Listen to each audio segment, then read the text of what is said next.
સંદીપભાઈ છે ને મારી સખીનું નામ મેયર તમન્ના વનરાજભાઈ છે. અમે આ છે એર પોલ્યુશનનો મોડલ તૈયાર કર્યું છે.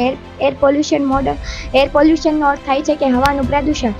મહાત્મા ગાંધીજીએ કહ્યું છે કે આ માનવનીય ગતિવિધિઓથી કુદરતી પર્યાવરણની દૂષિત થવાની ક્રિયાને પ્રદૂષણ કહે છે અને પર્યાવરણથી દૂષિત થતા ઘટકોને પ્રદૂષક કહે છે. તેથી આપણે જોઈએ કે જળ પ્રદૂષણ નિરાધિત ઉપયોગ માટે જે જળ અયોગ્ય બને છે તેને જળ પ્રદૂષણ કહે છે. જળ પ્રદૂષણમાં તમે જોઈ શકો છો અહીંથી ધુવાડા છે તે બહાર નીકળે છે અને નીચે નદીમાં તે વહે છે. તેથી તે ગંદુ પાણી રાસાયણિક જંતુઓ તેમાં મિક્સ થાય છે. અને પછી આપણે જોઈએ હવા પ્રદૂષણ એટલે ઉદ્યોગો, કારખાનો, મિલો જેમાંથી ધુમાડો કે ગેસ ઉત્પન્ન થાય છે તેને હવા પ્રદૂષણ કહે છે. હવા પ્રદૂષણમાં ધૂળના રજકણો, કોલસાના રજકણો ભરેલા હોય છે. તેમાં કયા વાયુ ભરે છે?